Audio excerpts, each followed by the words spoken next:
Now, you talked about people who were friendly and supportive. What about people who were overtly hostile?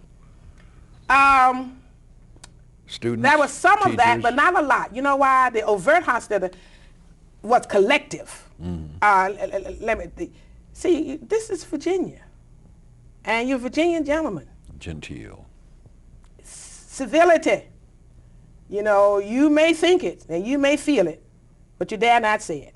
You that's uncivil. So you, and especially so, it was not said. I mean, once in a while, I got a little something. Why did you come here? Or something. But for the most part, I remember. Meanwhile, they didn't know what I was going to say or do. They didn't know if I bought into the code of civility, because I might have just gone off on them. Yeah. So, but when I say the collective thing, when Martin Luther King was assassinated, I was in law school. I came to school that day. No one said a word. It hadn't Not happened. a student, not a professor. No one said one word. Nothing. And at the end of the day, I went to Jimmy, who was the other black person in my class, and I said, Jimmy, do they know? I said, do they know? Of course they knew. Of course they knew. Of course they knew, but in many of their minds, King was a rabble-rouser. And they didn't say it, but their thinking was, he asked for it in so many words. And so what I mean is it was environmental, the kind of what I'm talking about here. And you could feel it, and that made me, I said, well, this lets me understand. I know where I am. I know where I am.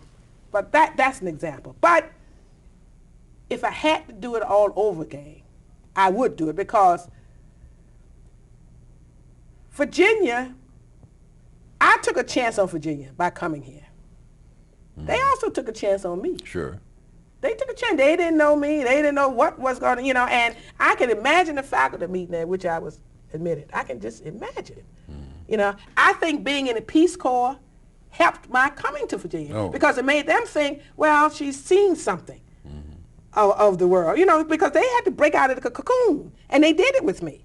And that was a conscious choice that the law school made. And your Virginia background, Virginia I'm sure background. is an asset. Virginia background. Yeah. And you're Dean's List. Yes, yes. So you had all the right combinations. Right. But it is a chance for them. It was a chance, because they didn't know, there is a style around here. There is and it's here today. And they didn't know was I going to buy into that? I mean, because they're giving me the Virginia stamp of approval, so to speak. Do I fit within this particular culture? And so it's a risk, because they don't know that. Yeah. Honor system. You get all of the stereotypes about African Americans and our honor and our integrity and all that. I'm sure they were full of them. Yeah. This is our system. And I'm glad we took a chance on that, because it worked. It worked.